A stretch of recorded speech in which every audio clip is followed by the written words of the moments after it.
Deadlock as of recent has become one of my favorite games. However, my friends are allergic to playing it due to the severe amount of reading they have to do. And we just can't have that, can we? All that to say, I'm making this video mostly for my friends, just so maybe I can help them understand this game just a little more. Alright, first things first, who are you going to play? Countless times my friends ask me who would be good to play, and honestly, everyone is, except Calvin. Just look at the hero roster and see who calls out to you. Deadlock is such a diverse game with so many characters, I know one of them at least looks interesting. Whether you like Rem for his cuteness, Lash for his mustache, or Mina for her kit.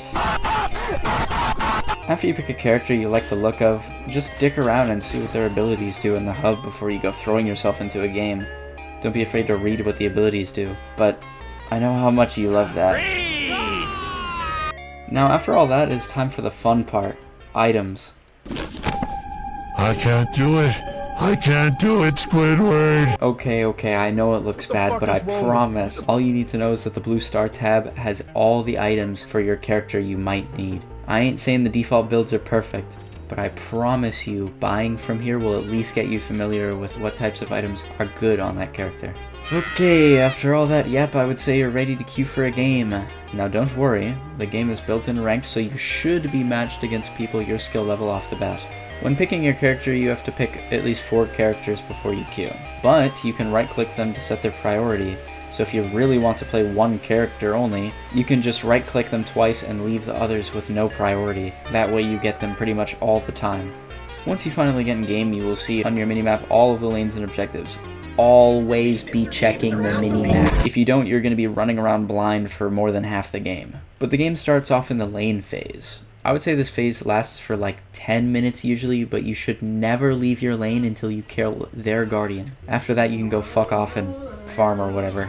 I will explain how, I promise. So to simplify playing lane, you need to push up your little minions so they take the aggro of the big guy while you shoot it. You can do this by shooting their little guys and the enemies. I guess I should also mention the minions are not all the same. There are 3, but really you only need to worry about 2, and that is the ranged and healer minions. The ranged ones, if there is enough of them, will melt you pretty bad early game, so just be aware to not be standing in between 4 of them. The heal one has this little flag, and when you kill him, he drops a heal orb that when grabbed heals you and all nearby teammates by 1%.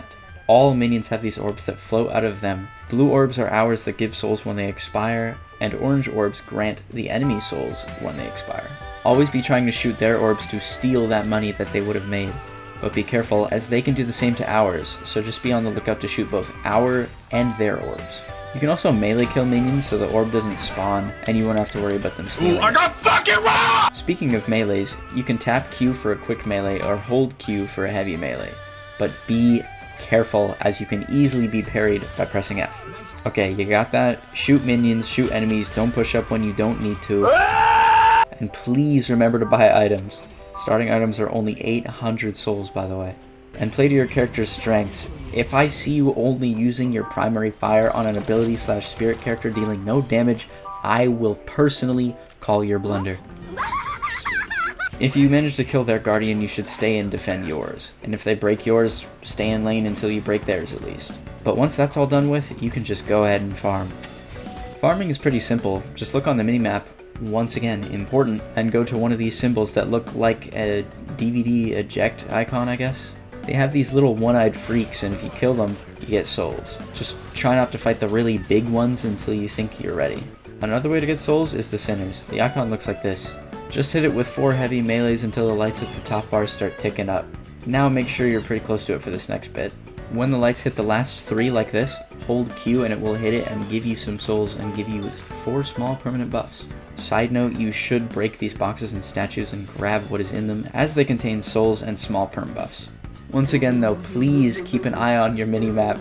If you notice the lane's lines are being more red than the color it's supposed to be on our side of the map compared to theirs, please push the minions up and get them off our walker. You will lose the game if you ignore the objectives and farm too much.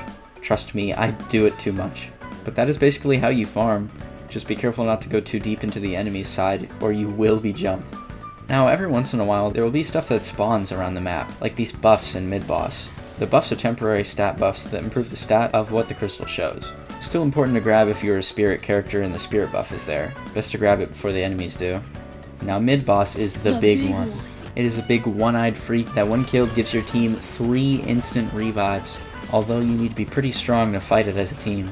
It is wise to go fight mid-boss after the 15-minute mark, I'd say, after you get at least 3 to 4 kills on the enemy team, and they're on a decent respawn timer. There's a lash there? I can't get enough.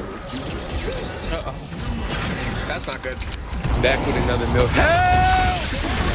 Help! Help me! Help! Back to items for a minute. Are you getting touched a little too much? Is the enemy just absolutely dicking you down and you don't know what? Look at the right side of the screen after you die. It shows you what hurt the most and what damage type it is. Purple for spirit damage and orange for bullet. If you are taking a shit ton of bullet damage, buy bullet resist. If you are taking a fuck ton of spirit, buy spirit. Same thing with lifesteal, I guess. But what's that? The last 3 slots in your items are locked? Just break the walkers. Each walker you kill is 1 step closer to winning and getting an extra item slot per walker. They're the same thing as with the guardians, but a lot bigger. Now they are decently harder to break due to them being deeper on the enemy side, therefore a higher chance of getting absolutely jumped. But honestly, as long as you keep pushing up waves and let minions take the walker's aggro and watch for people pushing, you should be fine. Another thing that will spawn from time to time is the urn. It's basically like a flag you capture and take to the capture point. Now this point can change depending on how poor you or the enemy is for balance. Be careful though, because getting punched makes you drop the urn. And when it gets delivered, the urn releases orbs that enemies can steal. If you do end up dying while trying to do these objectives, don't beat yourself up, because I will. Another thing that helps when dying too much is looking at how much money each person has. If the enemy doorman has more money than you should probably not fight him. But if you keep on farming, you should be able to level up strength-wise right alongside him, and have no problem getting kills. Honestly, that is really all the basic info for how this game works. Just please remember to check the minimap and buy items from the blue tab, and you should be fine. Anyways, that's really it. Go out and win some freaking games, bro.